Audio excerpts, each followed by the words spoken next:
But it's a huge game for both clubs, and this week we sat down with Ruben Amorim to talk about how his United team are progressing.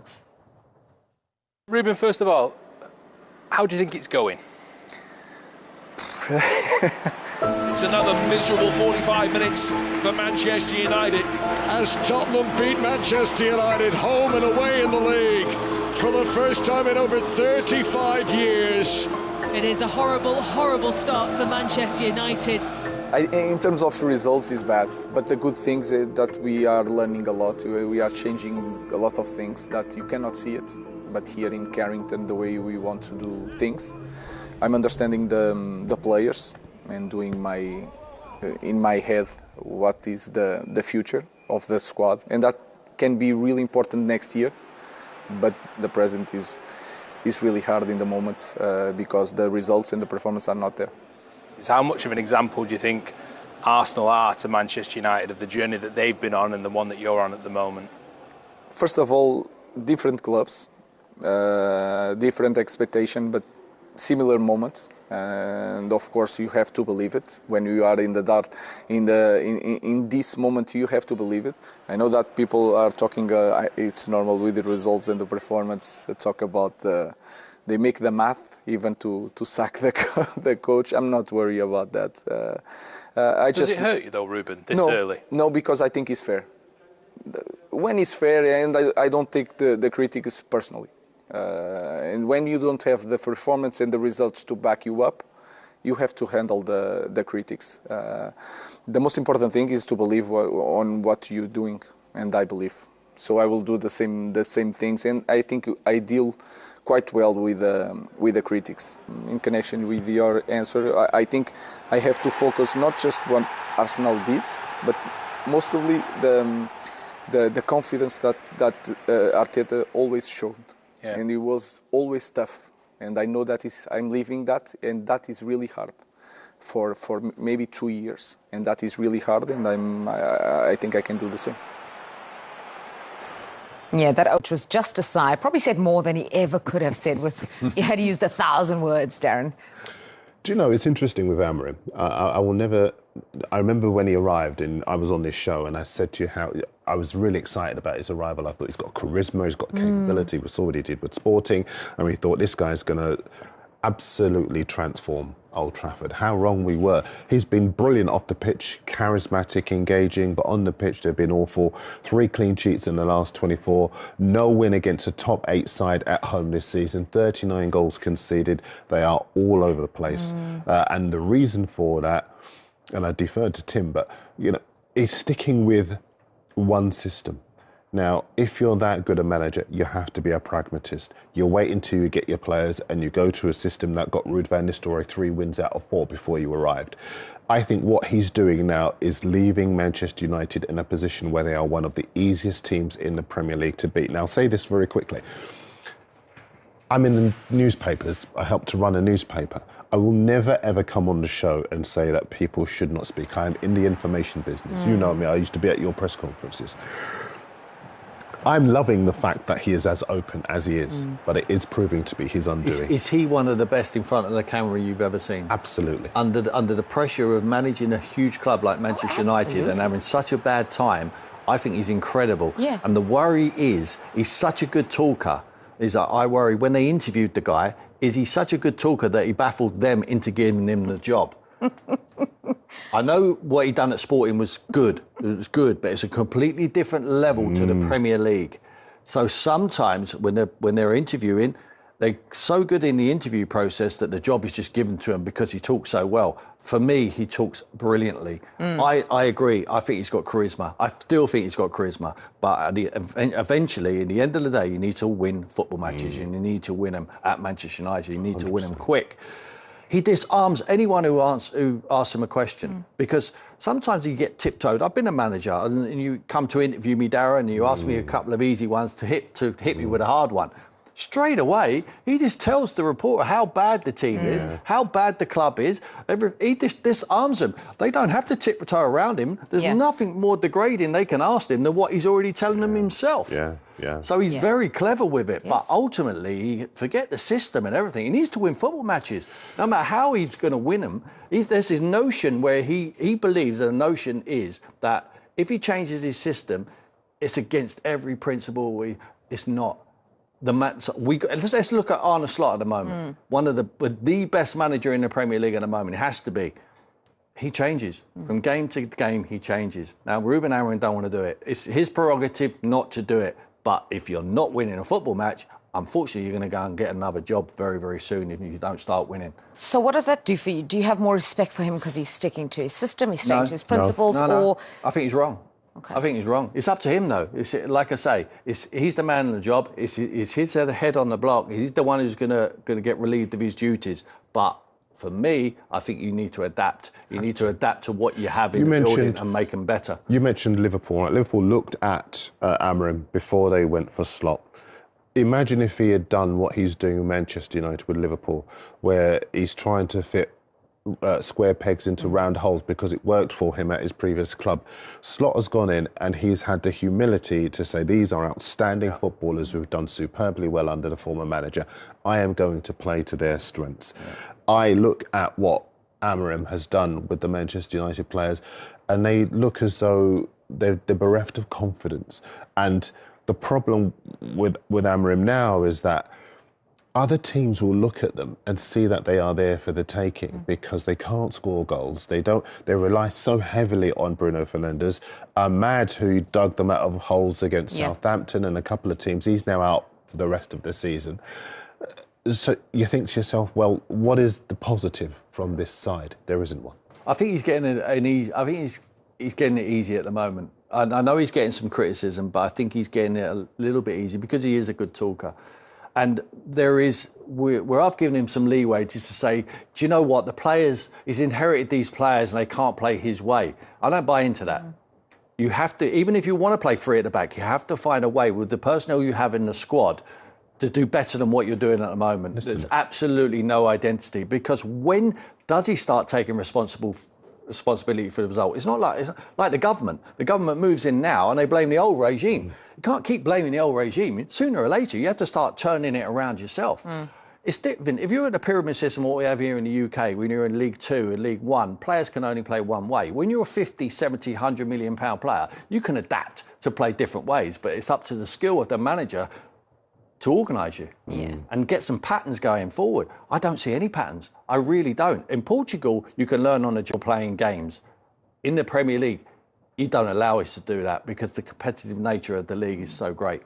Darren, you use a term there, bereft of confidence. Is Rasmus Højlund the poster child for that at the moment? Yeah, absolutely.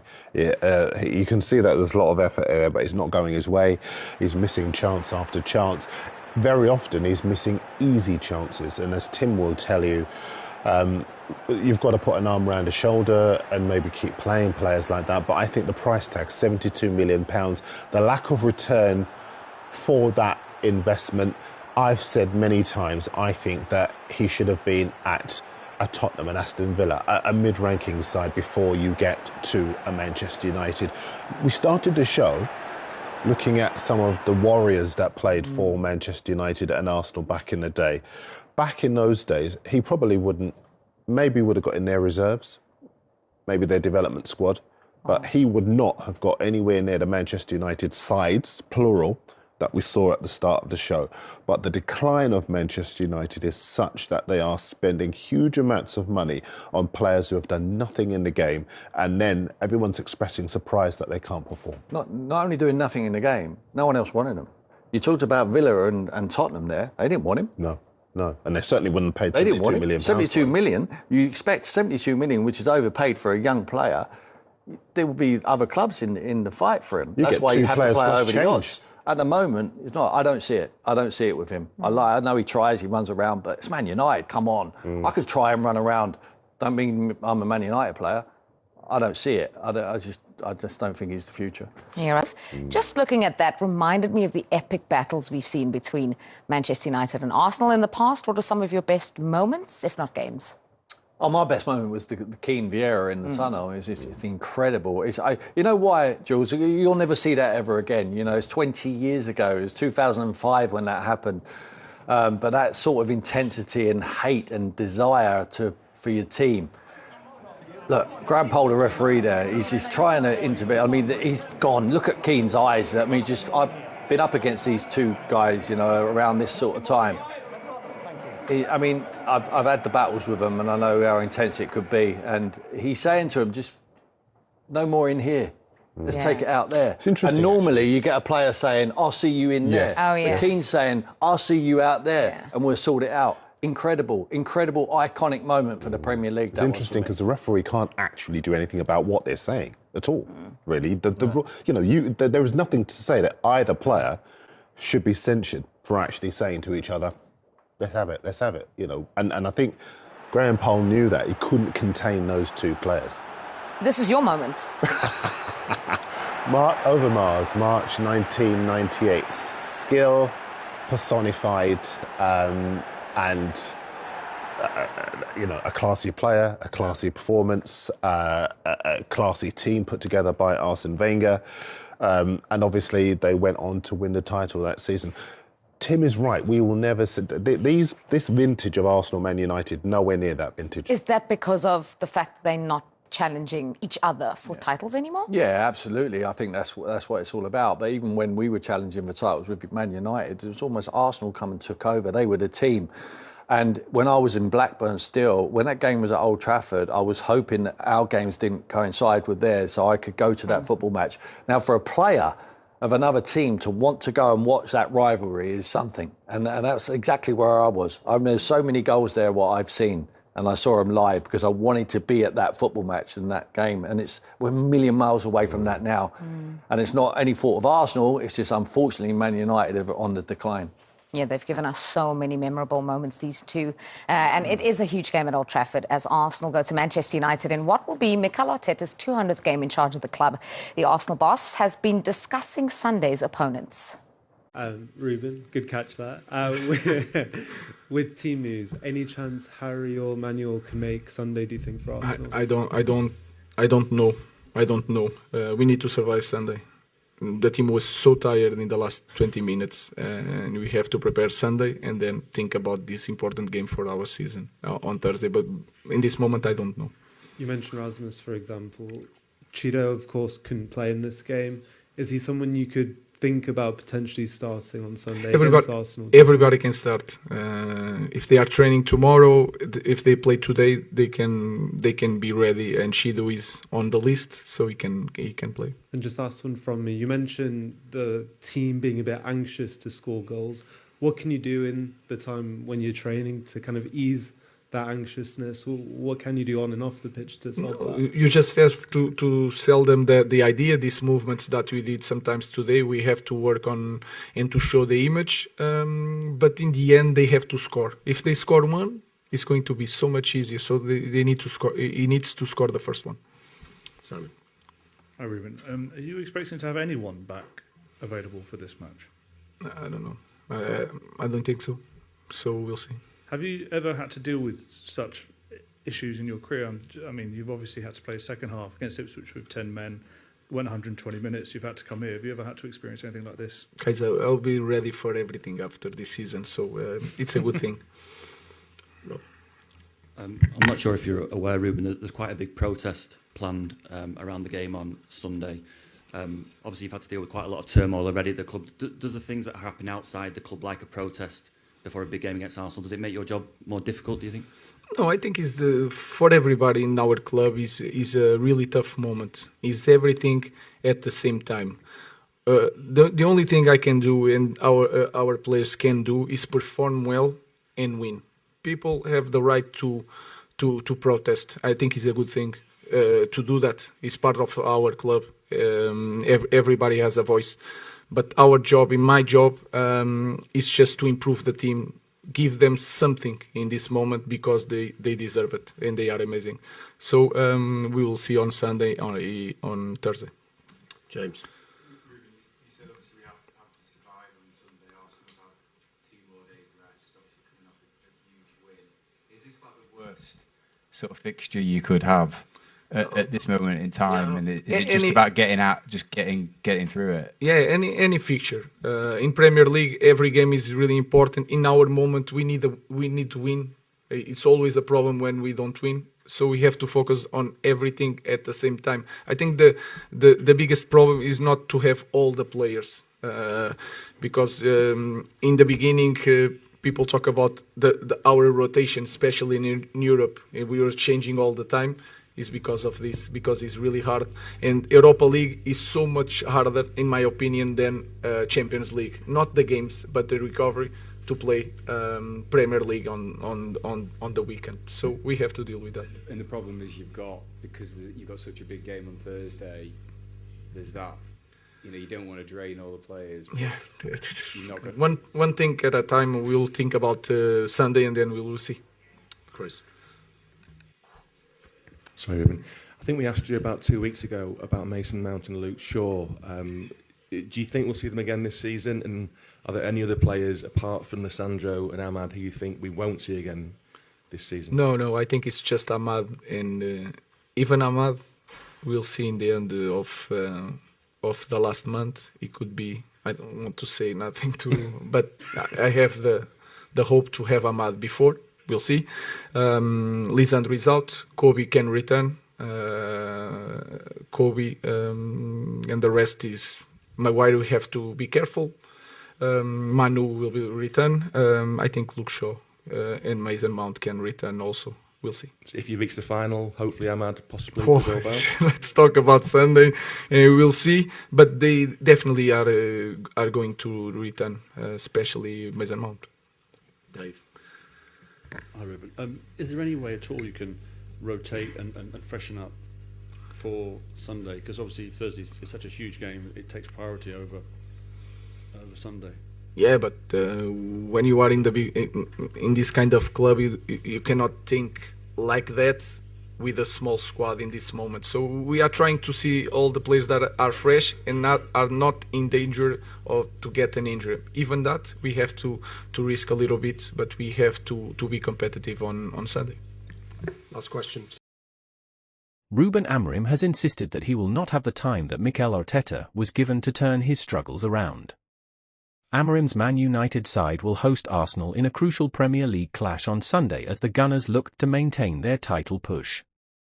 United, meanwhile, are hoping to turn their fortunes around, having failed to win in their previous 4 matches under the Portuguese boss. Ahead of the clash at Old Trafford, Amorim compared the similar difficulties that he is currently facing and that which Arteta conquered during his time at Arsenal. "I will not have the time Arteta had, I feel that. It's a different club," he said. "So we just need to survive with the players on Sunday, and we are doing these games. I think it's a different club." I think in that aspect, the way Arteta dealt with that is an inspiration for everybody, but I will not have the time like Arteta had. In the Spaniards' first years, Arsenal finished 8th in back-to-back campaigns as questions were raised about Arteta's credentials in the dugout. However, the former Man City assistant has eventually turned his career around in North London and has led them to become title challengers in recent years. Amorim, meanwhile, has accrued just 5 wins from his opening 16 Premier League matches since making the move to Old Trafford. The Red Devils find themselves 14th in the table and are on track for their lowest top-flight finish in history. Elsewhere, Amorim warned that his weary United players will have to survive against Arsenal at Old Trafford on Sunday. Amorim must decide who is fit to play and who needs resting ahead of next week's second leg against the Spaniards. "I don't know," he said. "We need to survive Sunday. The team was so tired in the last 20 minutes. We have to prepare Sunday and think about this important game for our season on Thursday. In this moment, I don't know." Asked if he will rotate his squad, Amorim added, "When you are in this kind of club you cannot think like that with a small squad in this moment. We are trying to see all the players who are fresh and who are not in danger of getting an injury. Even with that we have to risk a little bit, but we have to be competitive on Sunday. In the Premier League, every game is really important. In our moment, we need to win. It's always a problem when we don't win. We have to focus on everything at the same time. I think the biggest problem is not having all the players. In the beginning people talk about our rotation, especially in Europe, changing all the time, and it's because of this. Europa League is, in my opinion, so much harder than the Champions League. Not the game, but the recovery to play in the Premier League on the weekend. We have to deal with that.